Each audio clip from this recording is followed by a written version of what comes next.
하는 것들을 우리는 너무나 많이 보게 되는 것입니다. 수많은 사람들이 있겠지만은 그 중에서 우리나라에 이지선 씨라는 분이 계십니다. 이 이지선 씨라는 사람은 교통사고가 나서 화상을 온 몸에 다 입었어요.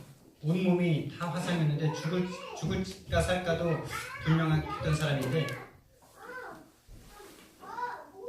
살아난 거예요. 살아났는데 온몸에 화상을 입은 겁니다. 예쁘고 참 똑똑하고 그랬던 청년이었는데 그렇게 화상을 입고 나서 와, 어떻게 앞으로 살아가야 될까가 막막했던 사람입니다.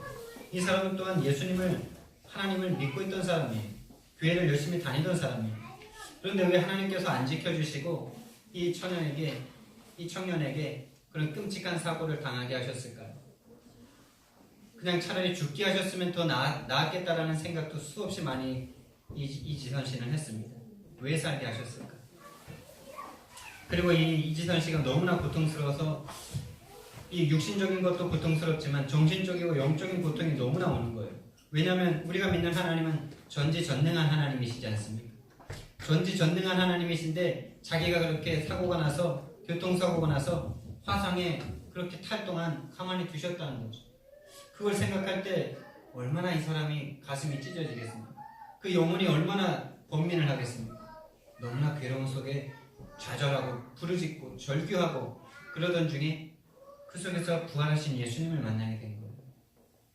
그러면서 이 사람이 자기에게 그 일을 당하게 하신 하나님을 인정하고 그 속에서도 하나님께서 함께 하셔서 지금 자기를 살게 하시고 자기같이 어려운 일을 당한 사람들에게 이 예수님의 복음을 증거하는 하나님의 사람이 된 것입니다.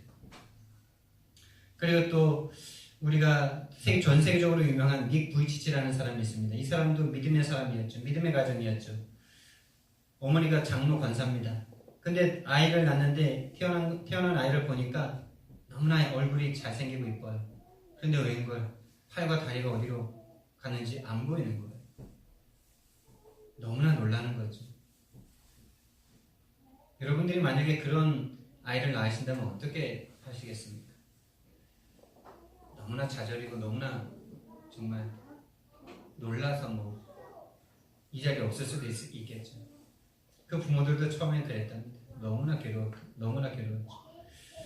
부모님들은 이제 그래도 하나님에 대한 믿음을 가지고 아이를 키우는 겁니다. 그런데 이 아이가 자라면서 자기 몸을 보게 되는 것이죠. 자기 몸을 보니까 다른 사람들과 너무나 다른 거예요. 팔과 다리가 아예 없는 거예요. 얼굴은 너무나 잘생겼어요. 몸뚱아리만 있어요. 다리라고는 물갈퀴 같은 다리가 여기 이렇게 하나 달렸어요. 이 사람이 너무나 괴롭고 좌절이 되어가지고 하나님의 교회를 다니면서도 그 인생에 답이 안 나고 예수님을 못 만나니까 자살을 시도합니다. 자살을 2번인가를 시도해요. 그렇게 자살을 시도했는데 다 실패하고 드디어 어느 날 예수님이 이 사람을 만나주신 겁니다. 이 사람이 예수님을 만나게 돼요. 그러면서 자기 자신을 그렇게 이 땅에 그런 모습으로 보내주신 하나님의 은혜를 찬양하게 됩니다. 말로 설명할 수가 없죠. 그러면서 이 사람이 완전히 변화되어서 그때부터는 자기 운명과 맞서는 것이죠.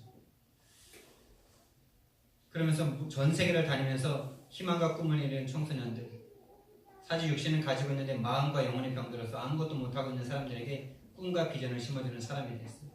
그 사람이 지금 그 몸으로요, 수영도 하고요, 윈드서핑도 하고 못하는 게 없더라고요. 그 발가락으로 글씨까지 쓰더라고요. 그러면서 그 사람이 한 아주 의미심장한 말이 있어요. 자기가 이렇게 넘어지면 이게 큰일인 거예요. 우리는 팔과 다리가 있어서 넘어져도 문제가 안 되잖아요. 좀 아플 뿐이지 일어나서 손 툭툭 털면 되잖아요. 근데 그 사람은 손이 없는 거예요. 다리가 없는 거예요. 어떻게 일어날까요? 어떻게 일어날 수 있을까요? 몸뚱아리와 목과 머리만 있는데 어떻게 일어날 수 있겠습니까? 넘어졌는데 이 사람이 일어나지 못하는 거예요. 너무나 괴롭게 울부짖을 수밖에 없는 거죠. 근데 이 사람이 계속 시도하는 거예요. 일어날 때까지 계속 시도하는 거예요. 여러분 결국 일어났겠습니까? 못 일어났겠습니까? 일어나는 법을 터득했겠습니까? 못 터득했겠습니까? 그 물갈퀴 같은 그 작은 다리와 머리와 목을 이용해서 일어나더라고요. 그러면서 그 사람이 감사하는 거예요. 이 물갈퀴 같은 다리를 주셔서 감사하다. 여러분, 그 사람이 이렇게 말을 합니다. 언제까지 시도하면 되냐? 언제까지 자기가 일어날 걸 시도해야 되냐? 언제까지입니까, 여러분? 기준이 언제까지입니까? 1000번입니까? 10,000번입니까? 일어날 때까지 시도하는 거죠. 일어날 때까지. 저와 여러분이 안 되는 일이 있습니까?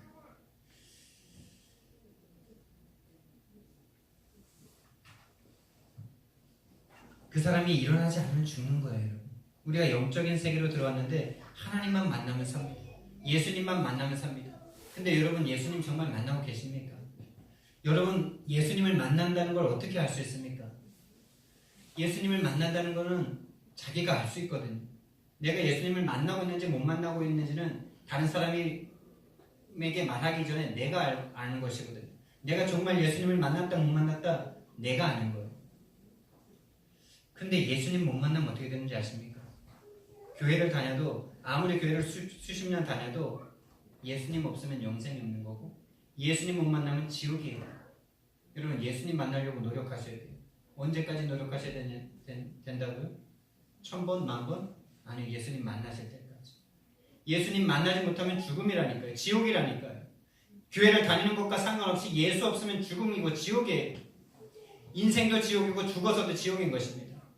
그 네 불치체가 일어나지 않으면 그냥 누워서 죽을 수밖에 없기 때문에 끝까지 일어나는 거예요. 그 육신에 보여주시는 거예요. 일어나지 못하면 죽음이다. 예수 만나지 못하면 죽음이다. 여러분, 예수 만나셔야 됩니다. 근데 우리는 이 영적인 눈이 안 뜨이면은 예수 만난 삶이나 안 만난 삶이나 비슷하게 보이니까 교회를 다니면서도 내가 예수님을 만났는지 안 만났는지 그냥 교회만 다니면 되는 거예요, 그냥. 여러분, 그것이 바로 저주가 사탄 마귀가 속이는 것입니다. 교회 왔는데 예수님 못 만나고 그냥 교회만 받고 간다. 그 사람은 예수님과 상관이 없는 사람이에요. 예수님이 내 안에 들어오셔야 돼요. 예수님을 만나시기 바랍니다. 그 예수님을 만나면 내 인생이 완전히 바뀝니다. 내 인생이 왜 이렇게 비비 꼬였는지에 대한 답이 거기에 나옵니다. 내가 왜 그 상처를 받아야 됐는지 거기에 대한 답이 예수님 안에 있다니까요. 네 불치치가 그렇게 태어나고 싶어서 태어났겠습니까? 이지선 씨가 그렇게 불에 타고 싶어서 탔겠어요? 미우라 겐조라는 사람이 있습니다. 이 사람은 10살 때 그 마을에 이질이라는 병이 돌았는데 이질에 이 사람이 걸린 거예요. 근데 이 이질균이 뇌로 들어가서 뇌성마비가 된 겁니다. 그래서 온 사지육신을 못 쓰게 되는 거예요. 눈만 깜빡일 수 있고 삼킬 수만 있는 겁니다. 들을 수 있고 아무것도 못하는 이 저주에 빠진, 멸망에 빠진, 재앙에 빠진 이 청년에게 아무런 빛과 희망이 없는 거예요. 이 어린이에게. 근데 어느 날 목사님이 와서 복음을 전해준 거예요. 예수가 그리스도다. 예수님이 너를 위해서 십자가에 못 박혀 죽으셔서 너를 구원하시기 위해서 이 땅에 오셨다. 이 복음이 들려진 겁니다. 그러면서 그 누워있는 눈만 깜빡이는 그 사람이 예수님을 믿게 된 거예요. 예수님을 믿게 되고 예수님을 만나게 된 거예요. 자기가 그렇게 눈만 깜빡이면서 살아있을 수 있는 것이 감사해진 거예요. 그렇게 눈만 깜빡이면서 살아있어서 귀가 열려있어서 예수님의 이야기 듣고 구원받은 것이 너무나 감사해지는 거예요. 그래서 이 구원의 감사를 노래하고 싶고 찬양하고 싶고 글을 쓰고 싶은데 쓸 수가 없잖아요. 눈은 깜빡일 수 있는데 그래서 어머니가 그걸 눈치를 챈 거죠. 그래서 가나다라 마바사 그 일본 히타카나를 벽에다 붙여놓고 이렇게 어머니가 손으로 이렇게 글씨를 가르칠 때 이 미우라 겐조가 눈을 깜빡이면 그 글씨를 어머니가 바닥에 적는 거예요. 그렇게 해서 글씨를 만드는 겁니다. 그래서 이 사람이 시를 썼어요. 그 시집이 감사는 밤이다 라는 시집으로 한 권으로 묶여서 나온 책이 있는데 이렇게 누워서 눈만 깜빡이는 이 눈깜빡이 시인이라는 별명이 있는데 이 미우라 겐조를 통해서 일본의 수많은 사람들이 예수님을 믿게 됐답니다. 그 어떤 사람보다도 일본의 가장 많은 영혼을 구원한 하나님의 전도자가 되었어요. 여러분, 또 바울이라는 사람 아십니까? 바울이라는 사람은 초엘리트였습니다. 지금으로 치면 하버드 대학교를 졸업하고 하버드 대학교에서도 가장 뛰어난 스승 밑에서 학업을 한 최고 천재였던 사람이에요. 또 배경도 많고 가진 것도 많습니다. 그리고 구약의 하나님을 철저하게 믿는 사람이었어요. 율법을 완전히 지키는 사람이었습니다. 근데 예수님을 모르는 거예요. 예수님을 몰라보는 거예요. 구약 성경에 예수님이 올 것이다. 예수님이 오셔서 너희를 위해서 못 박혀 죽을 것이다. 너희들을 대신해서 채찍맞고 죽을 것이다 라는 예언이 분명히 있는데 자기 안에 갇혀서 사탄에게 가려서 이 예수님이 와서 직접 자기 자신을 위해서 못 박혀 죽으셨는데 예수님을 못 알아보는 거예요. 그래서 이 예수님을 못 알아보면 어떻게 됩니까? 이 예수가 자기의 종교, 유대교를 무너뜨리니까 이 예수 믿는 사람들을 잡아 죽이려고 막 눈이 뻘개가지고 잡아 죽이려고 다니는 것입니다. 그러다가 이 사람이 담메색이라는 지금으로 말하면 터키 지역에 거기까지 도망간 이 크리스천들을, 초대교인들을 잡아 죽이려고 말 타고 쫓아가는데 하늘에서 강한 빛이 비치는 거예요. 강한 빛이 비치면서 태양빛보다 더 밝은 빛이 비치면서 이 사람의 말에서 떨어지는 거예요. 다른 사람은 보지도 못하고 듣지도 못하는데 이 사람에게 들리는 거예요. 사울아 사울아 네가 왜 나를 박해하느냐. 주여 네시니까 나는 네가 박해하는 예수라. 거기서 예수를 만나고 그 사람은 이제 예수님을 위해서 목숨 바쳐서 예수님을 땅끝까지 전하는 전도자가 된 것입니다. 여러분 예수를 만나시기 바랍니다. 예수를 만나면 내 인생이 변화되게 되어 있습니다. 예수를 만나면 내 인생의 모든 답이 나오게 되어 있습니다. 예수 안에 나의 생명이 있고 나의 인생의 답이 있고 내 인생의 비전이 있는 줄 믿습니다. 그렇다면 예수님은 도대체 누구십니까? 여러분에게 예수님은 누구십니까? 지금 예수님을 믿겠다고 이 자리에 앉아 계시는데 예수가 여러분에게 어떤 분이신지 여러분은 대답하실 수 있어야 됩니다. 예수님은 여러분에게 어떤 분인지 마음속으로 대답해 보시기 바랍니다. 저도 이 질문을 예전에 많이 받았어요. 그래서 받을 때마다 어느 정도 대답을 했냐면 뭐 좋은 분이다, 나의 구원자다, 뭐 이런 식으로 얘기를 했던 것 같아요. 예, 다 좋은 말입니다. 그러나 이 세상에 좋은 분은 참 많습니다. 나에게 사랑을 베풀어주는 사람 또한 많아요. 친절한 사람도 많습니다. 그런데 성경에서는 이 예수님이 제자들을 데리고 다니다가 제자들에게 예수님께서 물으시는 시간표가 있었어요. 사람들이 인자를 누구라 하느냐. 그러니까 사람들이 세례 요한 같다라고도 하고 엘리야 같다라고도 하고 예레미야 같다라고도 하고 선지자 중에 하나라고도 한다 이렇게 말을 합니다. 여러분 요예수님은 그런 모든 모양들이 다 계셨죠. 세례 요한같이 세례도 주시고 사회 정의도 요구하시고 그리고 또 엘리야처럼 엄청난 능력도 행하시고 예레미야처럼 눈물을 흘리면서 병든 자들 없는 자들에게 가서 그들과 친구가 되신 예수님이기도 합니다. 그리고 선지자처럼 하나님의 말씀을 증거했습니다. 이 모든 모양이 예수님에게 있지만은 그 한 가지 한 가지가 예수님이 이 땅에 오신 목적은 아니라는 것입니다. 여러분에게 다른 질문을 해보겠습니다. 여러분들에게 문재인 씨는 어떤 분입니까? 좋은 분입니까? 착한 분입니까? 선한 분입니까? 동네 아저씨같이 푸근한 분입니까? 아닙니다. 그분은 우리에게 대통령이죠. 대통령이라서 우리에게 중요한 것 아닙니까?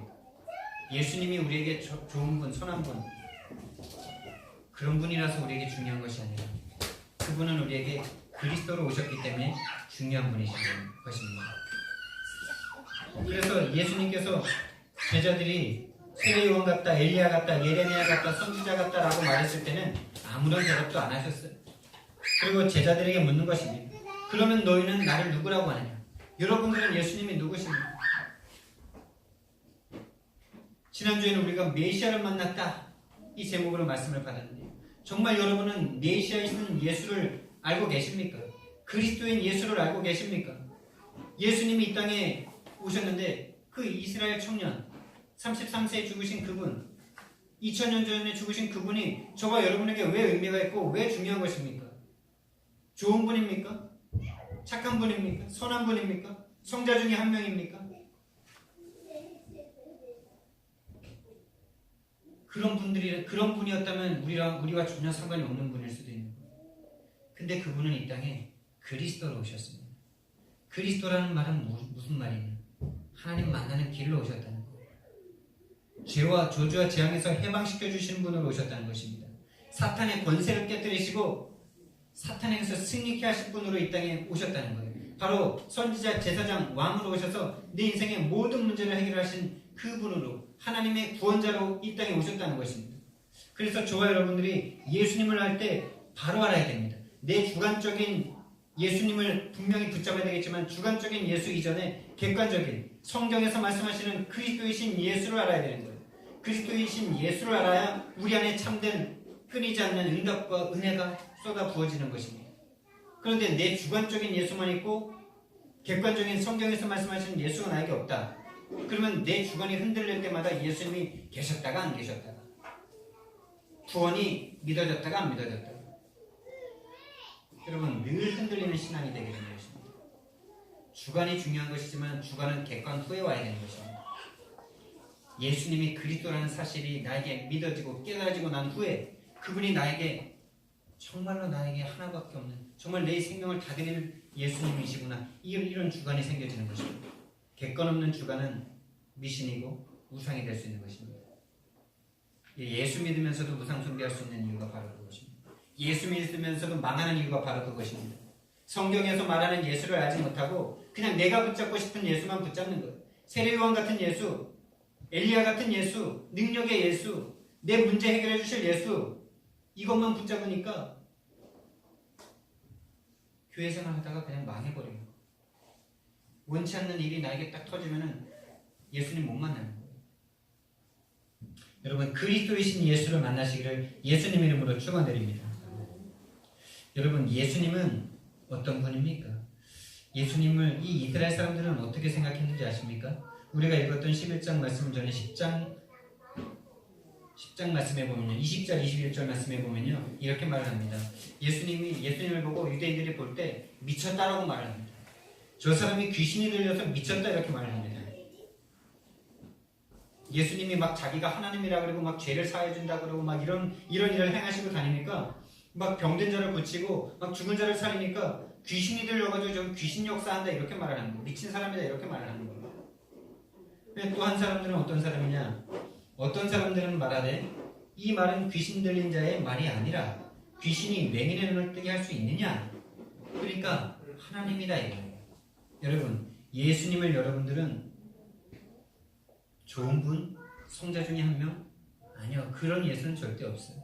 예수를 절대 알면 성경을 읽어보면 예수는 정말로 이 사람들이 보는 것처럼 미친 사람이거나 정말 하나님이거나 둘 중에 하나지, 좋은 성자, 훌륭한 사람, 절대 이것 없습니다. 여러분.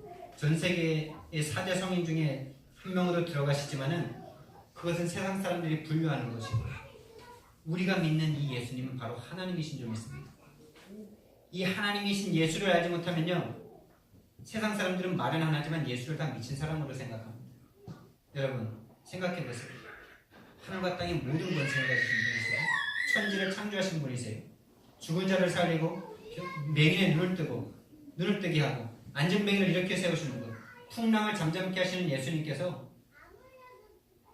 로마 군인들한테 채찍을 맞습니다. 평범한 일개 시민에게 뺨을 맞고 침뱉음을 당합니다. 이걸 이해할 수 있겠어요? 하나님이신데 먹고 싸고 똑같이 사람과 같이 아파도 하시고 힘들어 하시고 주무시고 이런 거, 그걸 이해할 수 있겠습니까? 그리고 결국에는 십자가에 못 박혀서 죽으십니다. 여러분 창조주인데 하나님인데 그런 일이 일어날 수 있겠어요? 그래서 이것을 이해하지 못하는 사람들, 이것을 알지 못하는 사람들은 예수님을 미친 사람이라고 말하는 것입니다. 절대 알지 못하는 거예요. 근데 하나님께로부터 난 자들은 예수님을 알아보는 것입니다. 나를 위해서 하나님이신데 그 하나님의 자리를 버리고 성육신하시고 내 죄를 위해서 맞아주시고 나의 나음과 평안을 위해서 채찍 맞아주시고 고난받으시고 나의 죄를 씻고 하나님 만나는 길을 여시고 사탄의 권세를 꺾으시기 위해서 십자가의 결국에 피를 흘리시고 죽으시는 예수가 우리에게 능력으로 다가오는 것입니다. 그분은 하나님이십니다. 그 하나님이신 예수를 만나시기 바랍니다. 이 예수님, 이 하나님이신 그리스도이신 예수를 만나면 저와 여러분들의 인생은 그때부터가 시작이고 그때부터 정말로 이해할 수 없는 일들이 우리 인생에 일어나기 시작하는 것입니다. 사지가 없는 자가 하나님을 찬양하게 되는 것입니다. 눈만 깜빡이는 그 사람이 하나님의 살아계심을 찬양하게 되는 것입니다. 온몸에 화상을 입은 그 자가 예수님을 찬양하게 되는 것입니다. 하나님을 사랑하게 되는 것입니다. 여러분, 오늘 성경 말씀을 보니까 예수는 부활이요 생명이라고 말씀하십니다. 그 말은 곧 예수님은 지금 살아계시며 역사하고 계신다는 뜻입니다. 여러분, 예수님은 죽어 계신 분이 아니에요. 2000년 전에 역사적으로 죽으신 그 예수님은 지금 살아서 믿는 자들에게 또 구원 사역을 위해서 지금도 역사하고 계시는 하나님이신 줄 믿으시기 바랍니다. 그분은 내 안에 살아계시고 전 세계에 또한 살아계십니다. 예수는 지금 내 안에 함께 살고 계십니다. 여러분, 그 예수님을 만나셔야 돼요. 내 안에 살아계시는 예수님이신데, 그것이 성경에서 말씀하시는 예수인데, 그것을 만나느냐 못 만나느냐가 우리 인생의 모든 성공과 실패를 결정짓게 되는 것입니다. 데살로니가전서 5장 10절 말씀에서는 예수께서 우리를 위하여 죽으사, 여러분, 예수님께서 죽으신 이유가 뭐라고 생각하십니까? 예수님이 그렇게 고통받고 죽으신 이유가 무엇일까? 데살로니가전서 5장 10절 말씀에서 예수께서 우리를 위하여 죽으사 우리로 하여금 깨어있든지 자든지 자기와 함께 살게 하려 하셨느니라. 여러분, 예수님은 우리와 함께 하시려고 이 작고 작은 나, 이 먼지 같은 나, 그냥 이 세상에서 사라져도 어느 누구도 뉴스에도 한번 나지 않을 것 같은 나, 이런 나와 함께 하시려고, 함께 살게 하시려고 십자가에서 못 박혀 죽으신 것입니다. 그 예수님을 만나셔야 돼요. 예수님은 여러분을 만나기 위해서 십자가를 참으셨는데, 우리는 예수님을 만나기 위해서 얼마나 노력하고 있습니까? 매일 여러분들이 예수님을 만나기 위해서 드리는 시간이 5분이라도 됩니까, 여러분?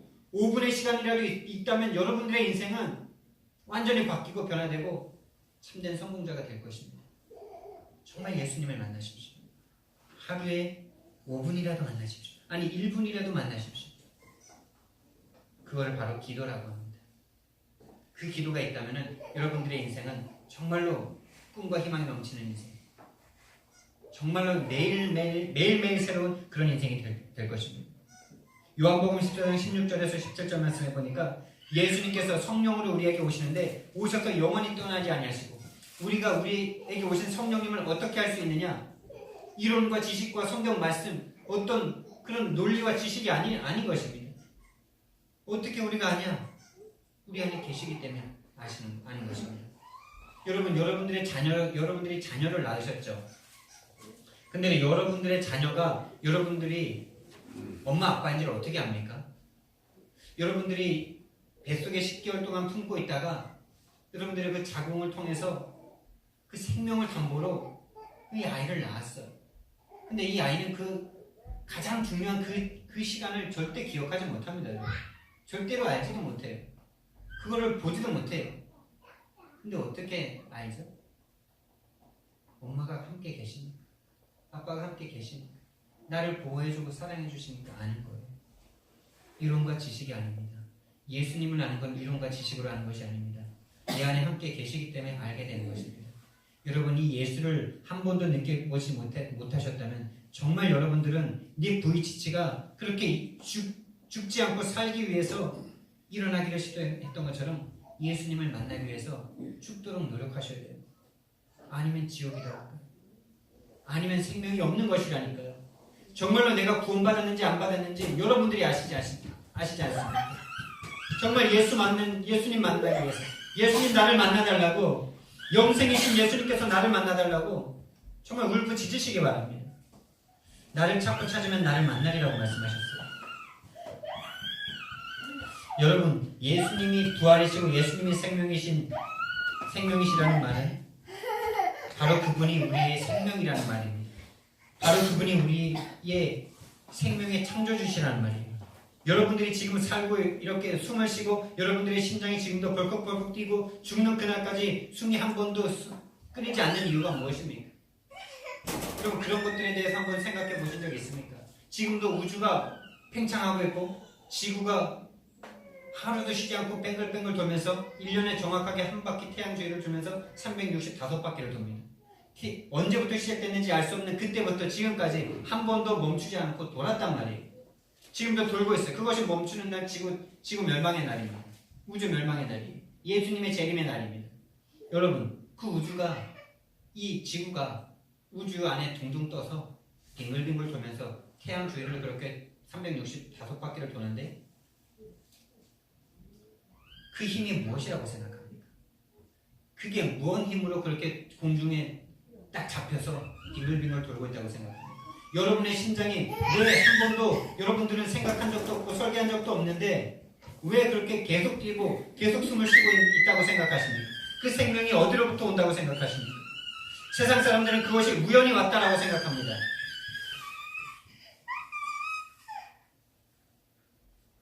진화했다고 생각합니다. 창조주를 알아보지 못하고 그렇게 저주 같은 말을 합니다. 여러분들에게 자녀가 있어요. 사랑하는 자녀가 있는데 자녀가 뭔 잘못을 한다고 여러분들에게 죄인이 되겠습니까? 자녀는 아무리 잘못을 많이 해도 내 사랑하는 자녀예요. 맞죠?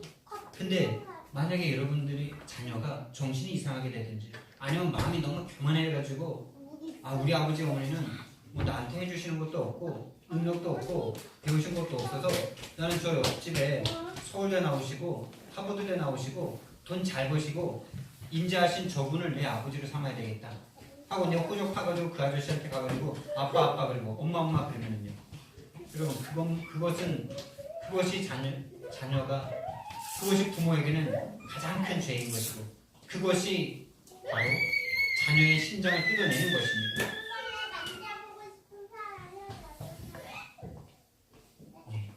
그것이 바로 원죄거든요.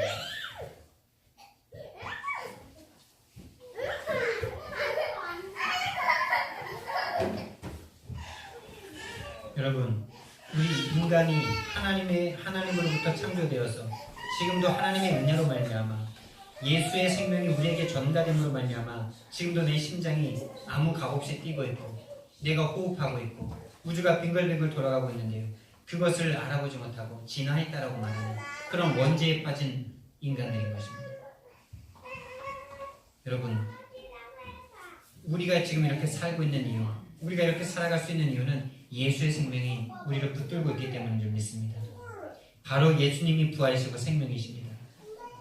나를 믿는 자는 죽어도 살겠고 살아서 나를 믿는 자는 영원히 죽지 아니하리라, 이렇게 말씀해 주셨어요. 여러분, 우리는 이제는 더 이상 죽음이 우리에게 없는 존재들이 되어버린 것입니다. 할렐루야. 아멘 크게 하셔도 됩니다. 할렐루야. 아멘. 아멘입니다. 예수를 믿는 자는 모든 문제를 해결받은 자들입니다. 예수 믿는 자는 이제 더 이상 문제될 것이 없는 자들입니다. 근데 나에게 문제가 있는데요, 나에게 문제가 왔는데요, 내가 병이 걸렸는데요, 여러분, 근데 나에게 와 있는 그 문제가 왜 나에게 문제가 되고 왜 병이 나에게 문제가 되는 것입니까? 여러분, 안 죽으려고 하니까 그게 문제가 되는 것이거든요. 안 죽으려고 살려고 하니까 그 문제가 나에게 문제가 되는 거예요, 여러분. 여러분, 병이 왔는데 그냥 죽어버리면 그 문제 아니잖아요. 제가 지금 우스갯소리를 하는 게 아니라 실제로 한번 생각해 보세요. 내가 사업이 망해서 빚더미에 앉게 됐어. 내 자녀가 어떤 큰 위험 가운데 지금 납치범에게 문제가 있어. 그냥 죽어버리면 문제 안 되잖아요. 나도 죽고 걔도 죽고 그럼 죽으면 문제 안 되잖아요. 안 죽으려고 하니까 문제가 되죠. 중병에 걸렸어. 그냥 죽어버리면 영원한 안식 평안하잖아요. 안 죽으려고 하니까 문제가 되는 거거든요. 이 세상에서 모든 문제는 다 이 생명과 연관이 되어 있어요. 이 생명을 위협하기 때문에 안 죽으려고 하니까 문제가 되는 거예요. 죽어버리면 뭐가 문제가 되는 거예요? 살아있는 동안에 문제 없는 사람이 있습니까? 그래서 문제가 왜 이렇게 많냐라고 하니까, 문제 없는 곳에 좀 살 수 없냐고 하니까 어떤 교수가 그 질문한 청년을 데리고 어디로 데려갔냐? 공동묘지를 데려간 겁니다. 여기는 문제가 없다고. 예, 죽으면 문제가 없는 거예요. 여러분, 문제가 안 되는 방법이 바로 죽는 것인데, 근데 우리는 죽어도 다시 사는 사람들이 된 거다. 죽어도 사는 존재가 된 우리들이기 때문에 어떤 문제도 문제가 아니라는 사실을 믿으시기 바랍니다.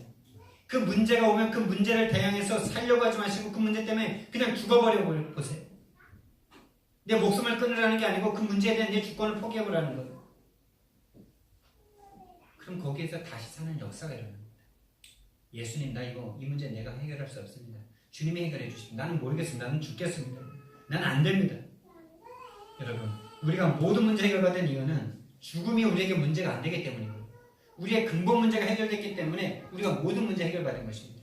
여러분, 그 소론에서 말했던 그 4명의 사람들이 그것을 체험한 것이죠. 죽음을 체험한 거.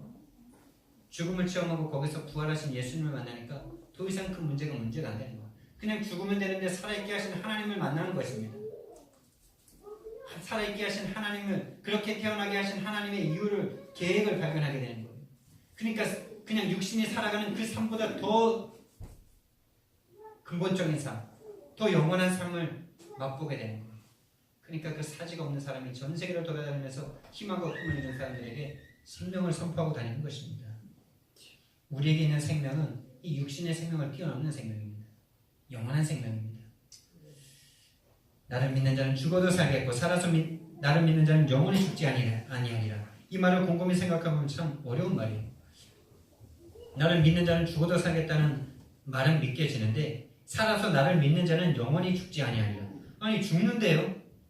여러분과 저가 다 지금 땅속을 향해서 달려가고 있는데요. 여기서 이 말씀 속에 이어져 있는 나사로라는 사람도 예수님께서 병에 걸려서 죽은 나사로를 다시 살리셨지만 다시 산 나사로가 영원히 살아서 지금 우리와 함께 있는 게 아니잖아요. 이 사람 다시 땅속으로 들어갔지 않습니까?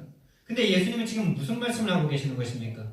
살아서 나를 믿는 자는 영원히 죽지 않는다. 이 말이 도대체 뭔 말입니까? 우리가 땅속으로 안 들어간다는 말입니까? 아니요, 그 얘기가 아닙니다. 여러분, 땅속에 씨앗을 심으면 씨앗을 심습니다. 땅속에 씨앗을 심으면 그 안에 생명이 있는 씨앗은 반드시 살아나오게 되어 있습니다. 새싹이 나게 되어 있습니다.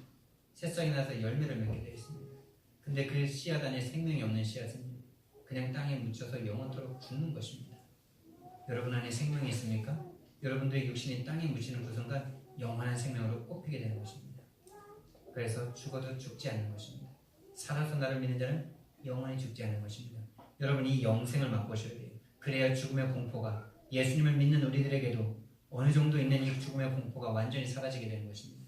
두려움에는 형벌이 따르나니 죽음마저도 전혀 두렵지 않은, 죽을 때 오히려 찬양하라고, 장송곡을 틀지 말고 찬송가를 틀으라고, 행진곡을 틀으라고 말했던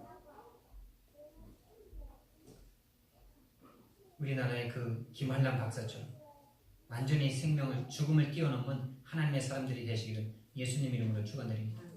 지금 예수를 만나는 그 영생을 맛볼 수 있는 거예요. 여러분, 영생은 지금 누리는 것입니다. 여러분, 영생이라는 말이 무엇입니까? 영원히 산다는 말이 무엇입니까? 죽어서도 영원히 계속 끝까지 길게 산다는 것입니까? 예, 그것 또한 포함입니다. 그러나 영원이라는 시간 속에 그 끝이 어디입니까 도대체? 그 길이라는 것을 말할 수 없는 것이 영원이잖아요.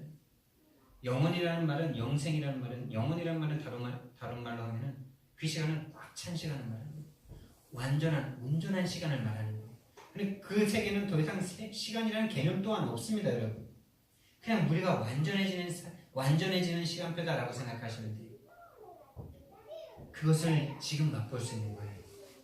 만약에 죽어서 영원히 사는 그것이 영생이라면 우리가 죽기 전에 어떻게 영생을 맛볼 수 있겠습니까? 절대 그게 아니란 말이에요. 죽어서 영원히 사는 것이 영생이 아니고 죽음의 시간이라는 개념 자체가 사라집니다.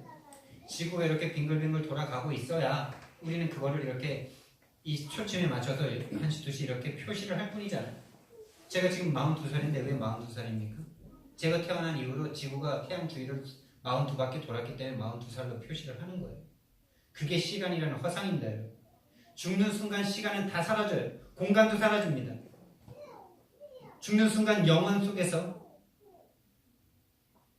지옥이냐 천국이냐에 속하게 되는 것입니다. 영생이라는 말은 다른 말로 해서, 그래서 예수님께서는 우리에게 말씀하시기를 너희는 영생을 얻었고 라고 말씀하셨어요. 그래서 영생이라는 말은 이꼴치고 예수라고 생각하시면 되는 것입니다.